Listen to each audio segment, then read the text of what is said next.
இன்று 10வது நாளிலே போராடி ஜெபிக்கும் ஜெபத்தை குறித்து பேச சகோதரி Lori Maxwell. Praise the Lord. கிறிஸ்துவுக்குள் மிகவும் பிரியமான என் அன்பு சகோதர சகோதரிகளே, சிலுவையில் வெற்றி சிறந்த நம்முடைய இரட்சகராக இயேசு கிறிஸ்துவின் நாமத்தில் உங்களுக்கு என் அன்பின் வாழ்த்துக்களை தெரிவித்துக் கொள்கின்றேன். 40 days லைஃப் டிரான்ஸ்ஃபார்மிங் 40 prayers. 40 நாட்கள் நம் வாழ்வை மறுரூபமாக்கும் 40 ஜெபங்கள் என்ற தலைப்பில் 10ஆம் நாள் தியானமாக போராடி ஜெபிக்கின்ற ஜெபத்தை குறித்து பார்க்க போகின்றோம். நம்முடைய வாழ்க்கையில் போராட்டம் என்பது எல்லாருக்கும் பொதுவானதுதான். நாம் சந்திக்கின்ற போராட்டங்களை தேவ பலத்தோடு போராடி ஜெபிப்பது மாத்திரமல்ல, அந்த ஜெபத்தின் பலனாக போராட்டத்தில் ஜெயிப்பதுதான் முக்கியம். ஒன்றை தெரிந்து கொள்ளுங்கள், உங்கள் வாழ்க்கையை மாற்றும் அற்புத சக்தி நீங்கள் ஜெபிக்கின்ற ஜெபத்தில் இருக்கிறது என்பதை ஒருபோதும் மறந்து விடாதீர்கள். நம்முடைய தேவன் ஜெபத்திற்கு பதில் தருகிறவர் தானே. பின் நான் ஏன் போராடி ஜெபிக்க வேண்டும்? போராடி ஜெபிக்க வேண்டியது அவசியம்தானா என்று நமக்கு பல கேள்விகள் இருக்கும். அப்போஸ்தலர் பவுல் ரோமருக்கு எழுதின நிருபத்திலே ரோமர் 15:31-32 இப்படியாக சொல்கிறார்: நீங்கள் தேவனை நோக்கி செய்யும் ஜெபங்களில் நான் போராடுவது போல நீங்களும் என்னோடு கூட போராட வேண்டும் என்று உங்களை வேண்டிக் கொள்கிறேன். அப்போஸ்தலர் பவுல் ஒரு பெரிய அப்போஸ்தலர், மகிமையான அப்போஸ்தலர். ஆனால் அவர் ஜெபத்திலே போராடி ஜெபிக்கிறது போல நாமும் போராடி ஜெபிக்க வேண்டும் என்று நமக்கு சொல்கிறார். பவுல் எந்த காரணத்திற்காக போராடி ஜெபிக்க வேண்டும் என்று சொல்கிறார் என்று பார்த்தோமானால், ரோமர் 15:31 சொல்கிறது: யூதேயாவில் இருக்கிற அவ்விசுவாசிகளுக்கு நான் தப்புவிக்கப்படும்படிக்கும் நான் எருசலேமில் உள்ள பரிசுத்தவான்களுக்கு செய்ய போகின்ற தர்ம சகாயம் அவர்களால் அங்கீகரிக்கப்படும்படிக்கும் ஜெபிக்க சொல்கின்றார். அதாவது சுவிசேஷத்திற்கு எதிர்ப்பான மக்கள் தன்னை கொன்றுவிடாதபடி தனக்கு ஒரு பாதுகாப்பு உண்டாகும்படியும் தான் செய்ய போகின்ற தர்ம காரியத்திற்கு தயவு உண்டாகும்படியும் ஜெபிக்க சொல்கின்றார். இன்றைக்கு அநேகர் பிரச்சனைகள் வரும்போது முறுமுறுப்பார்கள், சோர்ந்து போவார்கள், மனம் தளர்ந்து போய்விடுவார்கள். அதனை மேற்கொள்ள வழி தெரியாமல் கலங்கி நிற்பார்கள். சிலர் மன சோர்வு அடைந்து தவறான முடிவு எடுக்கின்றவர்களும் உண்டு. ஆனால் ராஜாதி ராஜாவினுடைய பிள்ளைகளாகிய நாம் ஒருபோதும் சோர்ந்து போக கூடாது. ஒரு மெழுகை அக்கினியின் பக்கத்தில் கொண்டு போனால் என்ன நடக்கும்? அது கரைந்து உருகி போய்விடும். ஆனால் அதே அக்கினி களிமண்ணை இறுக பண்ணும், இன்னும் அதிக உறுதியாக மாற்றும். உங்களுடைய வாழ்க்கையில் சோதனைகள், பிரச்சனைகள், போராட்டங்கள் வரும்போது நீங்கள் இன்னும் இறுகி ஆவிக்குரிய வைராக்கியம் கொள்ள வேண்டும். ஒரு கால்பந்தாட்ட போட்டியிலே ஒரு அணியினர் கோல் போட்டு விட்டால் என்னவாகும்? எதிர் அணியில் உள்ளவர்களுக்கு உடனே ஒரு வைராக்கியம் வந்துவிடும். நான் தோற்று போய் கோலையாக வெளியே போக கூடாது, உயிரே போனாலும் பரவாயில்லை என்று முழு மூச்சோடு வைராக்கியம் கொண்டு விளையாடுவார்கள். விளையாட்டில் சூடு பிடித்து விடும். முடிவில் என்ன ஆகும்? தோல்வியை ஜெயமாய் மாற்றிக்கொள்வார்கள். தமிழில் இப்படியாக ஒரு பழமொழி சொல்வார்கள்: ஓடுகிற நாயை கண்டால் துரத்துகிற நாய்க்கு கொண்டாட்டம் என்று சொல்வார்கள். பிரச்சனைகள் வரும்போது நாம் பயந்து நடுங்கி ஓடினால் சாத்தானுக்குத்தான் கொண்டாட்டம். நாம் தேவ பலத்தோடு எதிர்த்து நிற்போம் என்றால் சாத்தான் நம்மை விட்டு ஓடியே போய்விடுவான். சிலர் இப்படியாக சொல்வதுண்டு: தேவன் நம்முடைய தேவன், நம்முடைய பிதா, அவரிடம் போய் நாம் ஜெபிப்பதற்கு ஏன் போராட வேண்டும்? போராடி ஜெபித்தால்தான் பதில் கிடைக்குமா? போராடி ஜெபித்தால்தான் காரியம் நடக்குமா என்று. அருமையான தேவ பிள்ளைகளே, போராடி ஜெபிப்பதன் மூலமாக உங்களுடைய வாழ்க்கையின் சூழ்நிலைகள் மாறும். போராடி ஜெபிப்பதன் மூலமாக உங்கள் வாழ்க்கையின் போராட்டங்களுக்கு ஒரு முடிவு உண்டாகும். போராடி ஜெபிப்பதன் மூலமாக உங்களை அச்சுறுத்தின சத்துருக்கள் வெட்கப்பட்டு ஓடியே போய்விடுவார்கள். போராடி ஜெபிப்பதன் மூலமாக நிச்சயமாக நீங்கள் பதிலை பெற்றுக் கொள்வீர்கள். போராடி ஜெபிப்பதன் மூலமாக தேவனுடைய இரக்கத்தையும் தயவையும் பெற்றுக்கொள்வீர்கள். நம்முடைய கர்த்தராகிய இயேசு கிறிஸ்து இந்த பூமியிலே மாம்சத்தில் இருந்த நாட்களிலே அவருடைய அனுபவத்தை நாம் பார்த்தோம் என்றால் லூக்கா 6ஆம் அதிகாரம் 11-12 வசனங்கள் சொல்கிறது, அவர்களோ மூர்க்க வெறி கொண்டு இயேசுவை என்ன செய்யலாம் என்று ஒருவரோடொருவர் ஆலோசித்தார்கள். அந்நாட்களிலே அவர் ஜெபம் பண்ணும்படி ஒரு மலையின் மேல் ஏறி ரா முழுவதும் தேவனை நோக்கி ஜெபம் பண்ணி கொண்டிருந்தார். இங்கே ஜனங்களும் பரிசேயரும் வேத பாரகரும் வேத வல்லுநர்களும் என்ன செய்கிறார்கள்? இயேசுவை கொலை செய்யும்படி வகை தேடினார்கள். அவர்கள் மூர்க்க வெறி கொண்டு இயேசுவை என்ன செய்யலாம் என்று ஒருவரையொருவர் ஆலோசித்தார்கள். அருமையான தேவ பிள்ளைகளே, இயேசுவை பாருங்கள், அவரை கொலை செய்யும்படி தேடிக்கொண்டிருக்கிறார்கள் என்று தெரிந்த போதும் இயேசு இரவு முழுவதும் தேவனை நோக்கி ஜெபம் பண்ணி கொண்டிருந்தார். இரவு முழுவதும் ஜெபிக்கிறது என்பது சாதாரணமான ஒரு விஷயம் அல்ல. இரவு முழுவதும் ஜெபிப்பதற்கு நல்ல ஒரு வைராக்கியம் வேண்டும், வேகம் வேண்டும், ஊக்கம் வேண்டும். மேலும் நம்மை முழுவதுமாக தேவனுடைய பாதத்தில் ஊற்றி போராடி ஜெபிக்க வேண்டியதாக இருக்கும். லூக்கா 22:42 சொல்கிறது, ஆண்டவராகிய இயேசு கிறிஸ்து சிலுவை பாடுகளுக்கு போகும் முன்னர் அவர் தேவனை நோக்கி ஒரு வேண்டுதல் செய்தார். என்ன ஜெபம் பண்ணினார் தெரியுமா? பிதாவே, உமக்கு சித்தமானால் இந்த பாத்திரம் என்னை விட்டு நீங்கும்படி செய்யும். ஆனாலும் என்னுடைய சித்தத்தின்படி அல்ல, உம்முடைய சித்தத்தின்படியே ஆகக்கடவது என்று ஜெபம் பண்ணினார். இப்படியாக அவர் 3 முறை ஜெபம் பண்ணினார். லூக்கா 22:43 சொல்கிறது, அப்பொழுது வானத்திலிருந்து ஒரு தூதன் தோன்றி அவரை பலப்படுத்தினான். இயேசு கிறிஸ்து ஜெபித்த போது வானத்திலிருந்து ஒரு தூதன் வந்து அவரை பலப்படுத்தினார். லூக்கா 22:44 பார்த்தீர்கள் என்றால் அவர் மிகவும் வியாகுலப்பட்டு அதிக ஊக்கத்தோட ஜெபம் பண்ணினார். அவருடைய வேர்வை இரத்தத்தின் பெருந்துளிகளாய் தரையிலே விழுந்தது. இங்கே பாருங்கள், தூதனே வந்து பலப்படுத்திய பிறகும் கூட இயேசு ஜெபத்தை நிறுத்திவிடவில்லை. மாறாக அவர் இன்னும் ஊக்கமாய் வேர்வை இரத்தத்தின் பெருந்துளிகளாய் தரையிலே விழுகின்ற அளவிற்கு ஜெபத்திலே போராடி ஜெபித்தார். இயேசு கிறிஸ்து சிலுவையை சந்திக்கும் முன்பு முந்தின இரவு கெத்செமனே தோட்டத்தில் போராடி ஜெபிக்க உறுதி கொண்டார். அந்த ஜெபத்தின் வெற்றிதான் சிலுவையின் வெற்றிக்கு அஸ்திபாரமாக அமைந்தது. நம்முடைய கர்த்தரும் இரட்சகருமான இயேசு கிறிஸ்துவே இப்படி ஜெபம் பண்ணி இருக்கிறார் என்றால், அவருடைய பிள்ளைகளாய் இருக்கின்ற நாம் சோதனைக்கு தப்பிக்கொள்ள, சோதனையில் ஜெயம் பெற எப்படி ஜெபிக்க வேண்டும் இல்லையா? வேதத்தில் பார்த்தோமானால் போராடி ஜெபித்தவர்களின் வாழ்க்கையில் தேவன் செய்த மகத்தான காரியங்களை நாம் பார்க்க முடியும். ஆதியாகமம் 32ஆம் அதிகாரம் 24-31 வசனங்கள் வரை பார்த்தோம் என்றால், தன்னால் ஏமாற்றப்பட்ட தன் சகோதரன் ஏசாவை சந்திக்க புறப்பட்ட யாக்கோபு ஏசாவுக்கு பயந்து எல்லா வெகுமதிகளையும் வேலைக்காரரையும் முன்னே அனுப்பிவிட்டு, பின்னர் தன் மனைவி பிள்ளைகள் எல்லாரையும் முன்னே அனுப்பிவிட்டு மன போராட்டங்களுடன் தனித்திருந்தார். அந்த இரவிலே அங்கே ஒரு போராட்டம் நடக்கின்றது.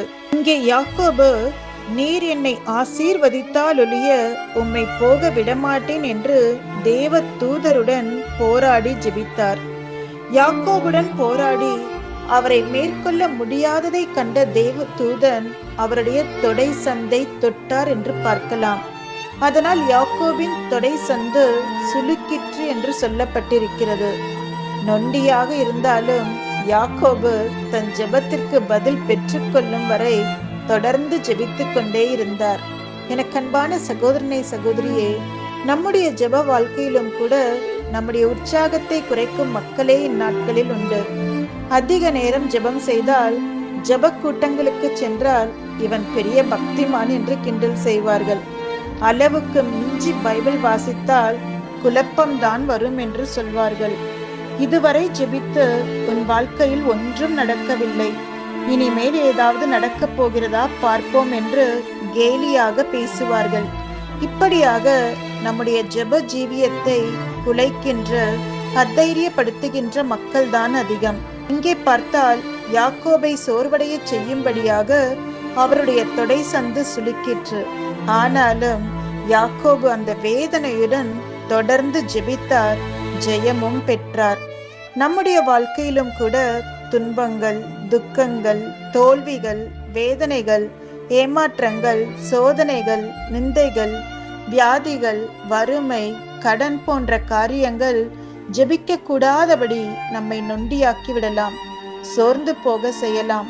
ஆனால் அதன் மத்தியிலும் விடாப்பிடியாக சோர்ந்து போகாமல், தேவனை விட்டு பின்வாங்காமல் உறுதியுடன் ஜெபம் செய்வோம். இந்த யாக்கோபின் விடாப்பிடியான போராடி ஜெபித்த ஜெபத்தின் பலன் அவர் ஒரு புதிய மனிதனாக மாற்றமடைய காரணமாயிற்று. அவரது பெயரும் இஸ்ரவேல் என்று மாற்றப்பட்டு தேவனால் ஆசீர்வதிக்கப்பட்டார். அந்த ஆசீர்வாதம் அவருக்கு மாத்திரமல்ல, அவர் சந்ததிக்கு உரியதாயிற்று. ஏசாயா 45:5 இஸ்ரவேலின் தேவன் என்று தனக்கே தேவன் நாமம் கொடுக்கும் அளவுக்கு அந்த ஆசீர்வாதம் அவருக்கு மேன்மையானதாயிருந்தது. யாக்கோபை போல நீர் என்னை இந்த நிலையில் ஆசீர்வதித்தாலொழிய உம்மை போக விடேன் என்று போராடி ஜெபியுங்கள். உங்களை அவர் ஆசீர்வதிக்கவே ஆசீர்வதிப்பார். நீங்கள் போராடி கொண்டிருக்கின்ற காரியங்களிலிருந்து உங்களை நிச்சயம் விடுவிப்பார். போராடி ஜெபிக்கின்ற உங்கள் வாழ்க்கையில் நீங்கள் நினைத்து பார்த்திராத விதத்தில் தேவன் ஒரு அற்புதத்தை செய்ய போகின்றார், அதிசயத்தை செய்ய போகின்றார். நீங்கள் ஆசீர்வதிக்கப்படுகிறது மட்டுமல்லாமல் அநேகருக்கு தேவன் உங்களை ஆசீர்வாதமாக வைக்க போகின்றார். போராடி ஜெபித்தல் என்று யோசிக்கும் போது நம்ம எல்லாருக்குமே நினைவுக்கு வருவது இந்த யாக்கோபு தான். ஆனால் நான் வியந்து பார்த்த மற்றொரு நபர் கானானிய பெண். இந்த பெண்ணை குறித்து மத்தேயு 15:21-28, மார்க்கு 7:24-30 வசனங்களில் 2 இடத்தில் சொல்லப்பட்டிருக்கின்றது. இந்த பெண் ஒரு கிறிஸ்தவல் இல்லாத நிலையிலும் கிரேக்கர் என்ற உயர்ந்த வம்சத்தில் பிறந்திருந்த போதிலும் இயேசு கிறிஸ்துவை குறித்து கேள்விப்பட்ட அவள் வியாதி படுக்கையிலிருந்த தன் மகளை எப்படியாவது காப்பாற்ற வேண்டும் என்று அவர் காலில் வந்து விழுந்தார். தன் வீட்டார் என்ன சொல்வார்கள், தன் இனத்தார் என்ன நினைப்பார்கள் என்று எதை பற்றியும் அவள் யோசிக்கவில்லை. மத்தேயு 15:23 சொல்கிறது, அவளுக்கு பிரதியுத்தரமாக அவர் ஒரு வார்த்தையும் சொல்லவில்லை. சங்கீதம் 65:2 சொல்கிறது, கர்த்தர் ஜெபத்தை கேட்கின்றவர். ஆனால் இங்கே பார்த்தோம் என்றால் அவளுக்கு அவர் பிரதியுத்தரமாக ஒரு வார்த்தையும் சொல்லவில்லை என்று சொல்லப்பட்டிருக்கிறது. ஆனாலும் அந்த பெண் ஆண்டவரை விடவில்லை, அவரை பின்தொடர்ந்து சென்றாள். ஒருவேளை இந்த பெண் இருந்த இடத்தில் நாம் இருந்திருந்தால் என்ன யோசித்திருப்போம்? கொஞ்ச நாட்கள் ஜெபித்திருப்போம், பதில் வராத பட்சத்தில் வேறு முயற்சிகளை செய்திருப்போம், மனிதர்களுடைய உதவியை நாடியிருப்போம். எத்தனை முறை ஜெபித்தும் பதில் வரவில்லை என்று சோர்ந்து போயிருப்போம். ஒருவேளை நான் ஜெபிக்கின்ற காரியம் கர்த்தருக்கு சித்தமில்லையோ என்று கூட நினைத்திருப்போம். இந்த பெண் சோர்ந்து போகத்தக்கதாக பல காரியங்கள் நடந்த போதிலும், சூழ்நிலைகள் எல்லாம் எதிராக இருந்த போதிலும், ஆனால் இந்த பெண் சோர்ந்து போகக்கூடிய சூழ்நிலை மத்தியிலும் ஆண்டவரை விடாது பற்றி கொண்டாள். மத்தேயு 15:28 சொல்கிறது, கர்த்தராகிய இயேசு கிறிஸ்து அந்த கானானிய ஸ்திரீனுடைய விசுவாசத்தை பார்த்து, நீ விரும்புகிறபடி உனக்கு ஆக கடவது என்றார். அந்நேரமே அவள் மகள் ஆரோக்கியம் அடைந்தாள். எனக்கு அருமையான தேவ பிள்ளைகளே, நீங்கள் ஜெபிக்கும் போது யார் என்ன சொன்னாலும் சரி, ஜெபத்தை மட்டும் விட்டுவிடாதீர்கள். ஊக்கமாக ஜெபிக்கும் பொழுது வேதம் சொல்கிறது, நீதிமான் செய்யும், தேவ பிள்ளைகள் செய்யும் ஊக்கமான ஜெபம் மிகவும் பலனுள்ளதாயிருக்கிறது என்று. சபையார் ஊக்கமாக ஜெபித்த பொழுது பேதுரு இருந்த சிறைச்சாலையின் கதவுகள் தானாய் திறந்தது. அவர்கள் ஊக்கமாக ஜெபித்த பொழுது பேதுரு கைகளில் கட்டப்பட்டு சரீரம் முழுவதும் கட்டப்பட்ட 2 சங்கிலிகள் தானாய் தெரித்து விழுந்தது என்று பார்க்கலாம். எத்தனை ஒரு அற்புதமான காரியம் இல்லையா? எந்த ஒரு சூழ்நிலையிலும் ஜெபிப்பதை மட்டும் விட்டுவிடாதீர்கள். நீங்கள் கடந்து போகும் சூழ்நிலைகள் எல்லாம் கடினமானதாக இருக்கலாம். மோசமானதாக கூட இருக்கலாம், வாங்கக்கூடாததாக இருக்கலாம்.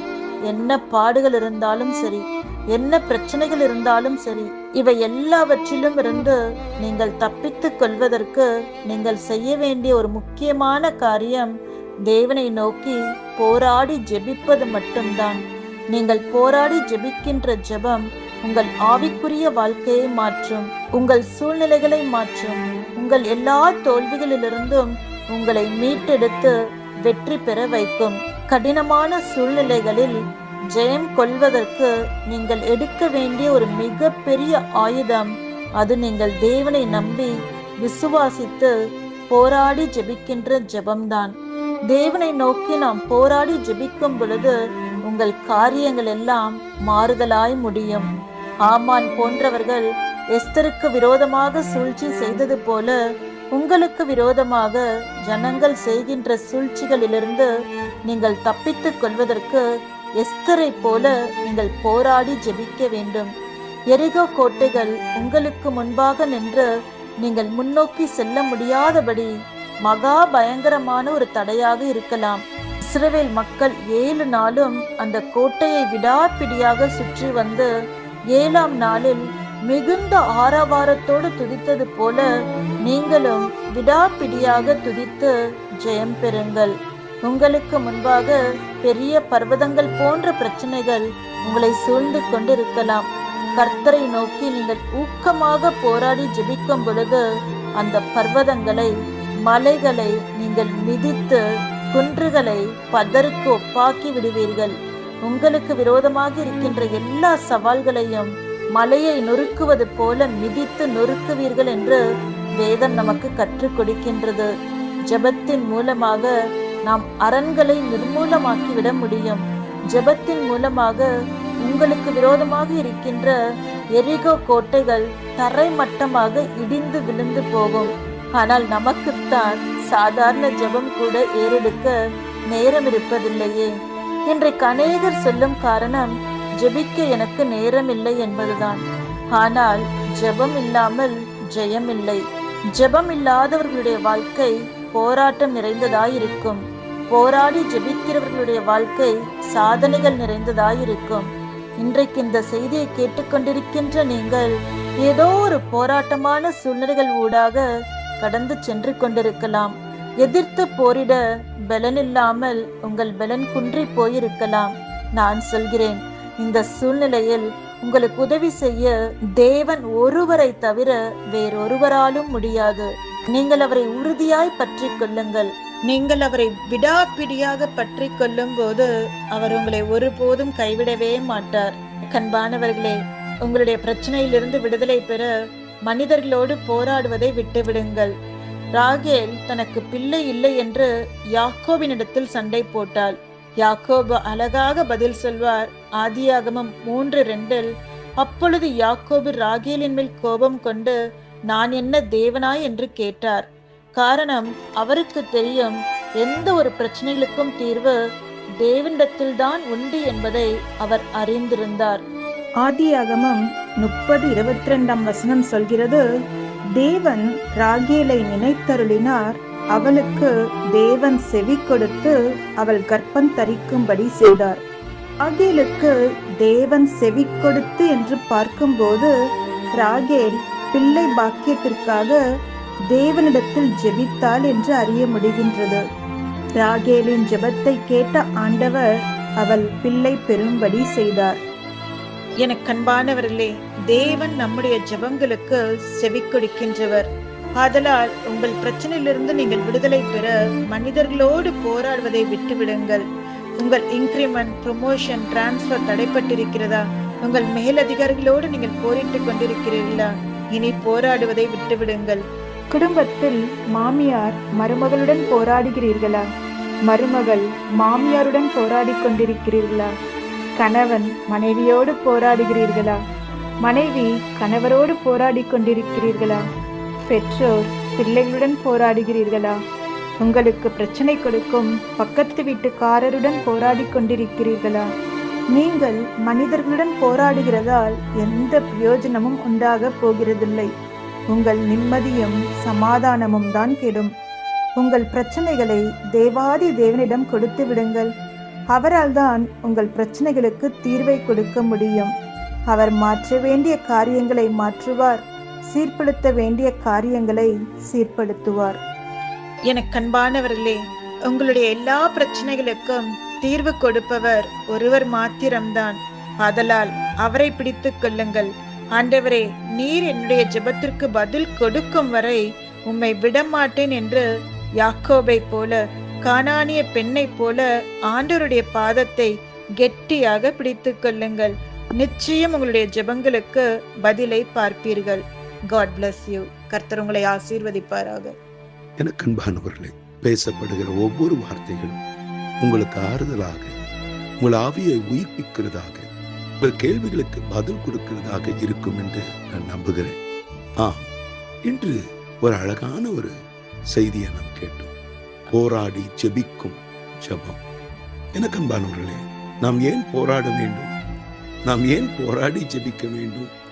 நம்முடைய வாழ்க்கையிலே ஏன் போராட்டங்கள் வருகிறது என்று பல கேள்விகள் உங்கள் மனதை துளைத்துக் கொண்டிருக்கிற உங்கள் மைண்ட் வாய்ஸ் எனக்கு கேட்குது.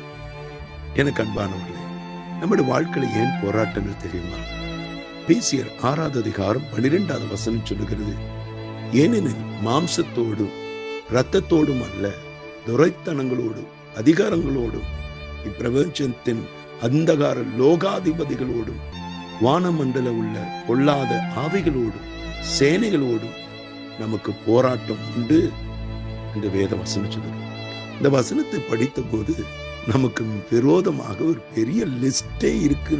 நமக்கு தெரியாம ஒரு கூட்டமே கூடி இருக்கிறத நாம் பார்க்க முடியும். கர்த்தருடைய பிள்ளையே, தேவன் யோசேப்பை குறித்து ஆண்டவர் ஒரு திட்டம் வைத்திருந்தார், தரிசனம் வைத்திருந்தார். ஆனால் அவருடைய சகோதரர்கள் எப்பொழுது ஒரு பகைக்க ஆரம்பித்தார்கள் தெரியுமா? நீங்க வேதத்தை நீங்க நல்லா படிப்பீரனா, யோசேப்பின் சொப்பனம் நிமித்தம் அவனை பகைத்தார்கள். இன்னும் அதிகமாக பகைத்தார்கள் என்று வேதவசனம் சொல்லுகிறது. ஆம், தேவன் நம்மை குறித்து உயர்ந்த திட்டங்கள் வைத்திருக்கிறபடினால்தான் பொல்லாத மனிதர்கள், பொல்லாத சாத்தான் பல பிரச்சனைகளை நம்முடைய குடும்பத்திற்கு விரோதமாக, நம்முடைய பிள்ளைகளுக்கு விரோதமாக, நாம் செய்கிற ஊழியத்திற்கு விரோதமாக, நாம் செய்கிற தொழிலுக்கு விரோதமாக, பல காரியத்திலும் நமக்கு விரோதமாக காரியங்களை செய்து கொண்டிருக்கிறது நான் பார்க்க முடியும். ஆமான்பானவர்களே, நம் மாம்சத்தில் காண்கிற மனிதர்கள் ஒரு பக்கம் நமக்கு சத்துருக்களாக, எதிரிகளாக இருக்கிறது ஒரு பக்கம் இருக்க, அந்த வசனம் சொல்லுகிறது, துரைத்தனங்களோடு அதிகாரங்களோடு பிரபஞ்சத்தின் அந்தகார லோகாதிபதிகளோடு வானமண்டல பொல்லாத ஆவிகளோடு சேனைகளோடு நமக்கு யுத்தம் உண்டா. ஆதலால் தான் கர்த்தருடைய பிள்ளை, இத்தனை எதிர்ப்புகள் மத்தியிலே ஒரு ஜெபத்திற்கு பதில் வேண்டும் என்றால் நாம் போராடி ஜெபிக்க வேண்டியது அவசியமாக இருக்கிறது. தானியேல் ஜெபம் பண்ணினார், ஆனால் ஒரு ஜெபத்திற்கு பதிலே வரவில்லை. அதனால் 21 நாள் உபவாசித்து போராடி ஜெபிக்க வேண்டியதாக இருந்தது. ஆனால் உண்மை என்னவென்றால், தானியேல் ஜெபித்த போது உடனே ஆண்டவர் பதில் கொடுத்தார். ஆனா வான மண்டல உள்ள சேனைகள் அந்த ஜெபத்திற்கு பதில் வராதபடி தடுத்து போட்டுதான். அன்பானவர்களே, சத்ரு எப்பொழுதும் பல காரியங்கள் நமக்கு விரோதமாக தடைகள் கொண்டு வருகிறார். நம் குடும்பத்தின் சமாதானத்தை கெடுக்க, ஒற்றுமை கெடுக்க, சந்தோஷத்தை கெடுக்க, மகிழ்ச்சியை கெடுக்க அவன் எப்பொழுதும் வகை தேடுகிறவனாக இருக்கிறான். திருடன் திருடவும் கொல்லவும் அழிக்கும் வருகிறான். ஆதலால் தேவஜனமே, நாம் போராடி ஜெபிப்பது அவசியமாயிருக்கிறது. நீங்கள் 1 சாமுவேல் 30:1-20 நீ படிப்பீரனா, தாவீது தன் குடும்பத்தாரை சிக்லாக் என்று ஒரு இடத்துல விட்டு அவன் போகிறான். ஆனால் அவர்களை விட்டு வேறு ஊருக்கு போனதை அறிந்த பொல்லாதவர்கள் அவர்கள் வந்து ஆஸ்திகள் எல்லாவற்றையும் அழித்து போட்டு அவர் குடும்பத்தாரை சிறை கொண்டு போனார்கள். இப்படிதான் எப்பொழுதும் நம்முடைய ஆசீர்வாதத்தை, நம்முடைய சந்தோஷத்தை பறிக்கணும்னு சொல்லி நம்ம காத்து கொண்டிருக்கிறான். அப்பொழுது தாவீது ஆண்டவர் நோக்கி ஜெபம் பண்ணுகிறார், ஆண்டவரே, அவர்களை பின்தொடர்ந்து போராடி நான் யுத்தம் பண்ண வேண்டுமா என்று கேட்டபோது ஆண்டவர் சொன்னார், நீ தொடர்ந்து போ, அதை பிடிப்பாய், சகலத்தையும் திருப்பிக் கொள்வாய் என்று ஆண்டவர் சொன்னார். தாவீது அதன்படி புறப்பட்டு போனான். போராடி யுத்தம் செய்து தனக்கு உண்டான எல்லாவற்றையும் திருப்பிக் கொண்டான் என்று வேத வசனம் சொல்லுகிறது. ஜெபம் ஏதோ ஒரு விண்ணப்பத்தை ஆண்டவருக்கு முன்பாக வைக்கிறோம் என்றது அல்ல. ஜெபம் ஒரு யுத்தக்களம். சத்துரு உங்கள் கையிலிருந்து பறித்ததை, திருடினதை மீண்டும் சுதந்திரிக்கிற ஒரு நேரம் ஜெபம் நேரம். உங்கள் ஜெபம் அந்தகார லோகாதிபதிகளோடு போராடுகிறதாக இருக்கிறது. போராடி பதிலை பெற்றுக் கொள்ளுகிறதுக்கு ஏதுவாக இருக்கிறது ஜெபிக்கிற ஜெபம். ஆதல்தான் உங்கள் ஜெபம் சாதாரணமான ஒரு ஜெபமாக இருக்கக்கூடாது. பாரம்பரியமாக வழக்கமாக செய்கிற ஒரு ஜெபமாக இருக்கக்கூடாது. ஏதோ ஒரு புத்தகத்தில் எழுதப்பட்ட ஒரு ஜெபத்தை படிக்கிறதாக இருக்கிறதை காட்டிலும் நாம் போராடி ஜெபிக்க வேண்டும். ஆவியிலே நிறைந்து ஜெபிக்க வேண்டும். நமக்கு பதில் கொடுக்கிற ஜெபத்தை கேட்கிற தேவனை நோக்கி போராடி நாம் ஜெபிக்க வேண்டும். எனக்கன்பானவர்களே, இந்த நாளிலும் தாவீதை போல உங்க வாழ்க்கையில எதை இழந்திருக்கிறீன்னு எனக்கு தெரியாது. சமாதானத்தை இழந்திருக்கலாம், சந்தோஷத்தை இழந்திருக்கலாம், நிம்மதி இழந்திருக்கலாம், குடும்பத்தில் ஒற்றுமை இழந்திருக்கலாம். ஏதோ உங்கள் பிள்ளைகளின் காரியங்களை குறித்து கலங்கிக் கொண்டிருக்கலாம், சரித்தில் படுகிற பாடுகளை குறித்து கலங்கிக் கொண்டிருக்கலாம், குடும்பத்தில் இருக்கிற குழப்பங்களை குறித்து, ஊழியத்தில் இருக்கிற நெருக்கங்களை குறித்து, படிக்கிற மாணவர்கள் படிப்பை குறித்து, அநேக காரியங்களை குறித்து கலங்கிக் கொண்டிருக்கலாம். உங்களுக்கு விரோதமாக செய்யப்பட்ட மாந்திரீக சக்திகளை குறித்து கவலையோடு இருக்கலாம். உங்கள் ஜெபம் போகாது. இன்று ஒரு தீர்மானம் எடுங்க. என் ஜெபம் ஒரு யுத்தம் செய்கிற ஜெபம், வான மண்டல்களோடு யுத்தம் பண்ணுகிற ஒரு ஜெபம். ஆதலால் இனி சாதாரணமாக நான் ஜெபிக்க மாட்டேன், நான் போராடி ஜெபிப்பேன், ஆவியில நிறைந்து ஜெபிப்பேன் என்று சொல்லி ஜெபம் செய்து பாருங்கள். தாவீது போராடினான், வெற்றியை கண்டான், தனக்கு உண்டான எல்லாவற்றையும் சுதந்திரித்துக் கொண்டான். நீங்க இன்னும் எதுக்காக வெயிட் பண்ணிட்டு இருக்கீங்க? நீங்களும் அதே போல் போராடி ஜெபிக்க, குடும்பத்திற்காக, பிள்ளைகளுக்காக, தொழிலுக்காக, பாதுகாப்புக்காக, ஆசீர்வாதத்திற்காக போராடி ஜெபிக்க நம்ம அர்ப்பணிப்போம். நம் கண்களை மூடி ஜெபம் செய்வோமா? கண்களை மூடி ஜெபம் செய்வோம். அன்பும் இரக்கமுள்ள நல்ல தகப்பனே, போராடி ஜெபிக்கிற ஜெபத்தின் மேன்மையை குறித்து, நன்மையை குறித்து, முக்கியத்தை குறித்து எங்களோடு பேசினீர். இதற்காக நன்றி செலுத்துகிறோம். இந்த நாளிலே இந்த வார்த்தைகளை கேட்ட ஒவ்வொருத்தரையும் கரத்தில் வைக்கிறேன். எந்தெந்த காரியங்கள் நிமித்தம் அவர்கள் போராடி கொண்டிருக்கிறார்கள், கலங்கிக் கொண்டிருக்கிறார்கள், பதறிக்கொண்டிருக்கிறார்கள் என்று நீர் அறிவீரப்பா. இன்றைக்கு உம்மை நோக்கி பார்க்கிற ஒவ்வொருடைய வாழ்க்கையில ஒரு மாறுதலை கட்டிடுங்க, ஒரு நன்மையை கட்டிடுங்க, ஒரு சந்தோஷத்தை கட்டிடுங்க. விரோதமாக எழும்பின எல்லா சத்துருவின் கிரிகள் ஒன்றுமில்லாமல் போகட்டும். சரீரத்தில் படுகிற பாடுகள் நீங்கி போகட்டும். குடும்பத்தில் இருக்கிற குழப்பங்கள் அகற்றப்படட்டும். பிள்ளைகளை குறித்திருக்கிற பாரங்கள் அகற்றப்படட்டும். அப்பா, இந்த வீட்டை சுற்றி உடைய வேலையை நான் வைக்கிறேன். உங்களுடைய குடும்பத்தை சுற்றி நான் ஒரு வேலையை நான் வைக்கிறேன். உடைய பாதுகாக்கிற உடைய சேட்டையின் மறைவிலே மூடிக்கொள்ளுங்க. உடைய குடும்பத்தை, உடைய பிள்ளைகளை, அவருக்கு உண்டான எல்லாவற்றையும், யோபையும் தனக்கு உண்டான எல்லாவற்றையும் கர்த்தர் வேலையெடுத்திருந்தார் என்று வசனம் சொல்லுகிறது. அப்படிப்பட்ட ஒரு வேலை குடும்பத்தை சுற்றி, அவர் செய்கிற தொழிலை சுற்றி, அவர் செய்கிற ஊழியத்தை சுற்றி, வேலையை சுற்றி சூழ்ந்திருப்பதாக எல்லா சத்துருவின் சூழ்ச்சிகள், மனுஷீக ஆவிகளுடைய தந்திரமான திட்டங்கள் ஒன்றுமில்லாமல் போவதாக. குடும்பத்திலே சமாதானத்தை, சந்தோஷத்தை, மகிழ்ச்சியை தாங்க சுவாமி. அப்படியே செய்ய போகிறதுக்காக நன்றி. இயேசு மூலம் எடுக்க நீங்க ஜீவன் நல்ல பிதாவே, ஆமென். எனக்கு அன்பானவர்களே, இந்த வார்த்தை உங்களுக்கு மிகுந்த ஒரு ஆறுதலாக, ஆசீர்வாதமாக இருக்கும் என்று நம்புகிறேன். உங்களுக்கு தெரிந்த அன்பானவரிடத்தில் இதை ஷேர் பண்ணுங்க, ஃபார்வர்ட் பண்ணுங்க. யூடியூப் சேனலை சப்ஸ்கிரைப் பண்ண மறந்து போக வேண்டாம். மேலும் உள்ள பெல் பட்டனை கிளிக் பண்ண மறந்து போக வேண்டாம். உங்களை அதிகமாக ஆசீர்வதிப்பார். God bless you.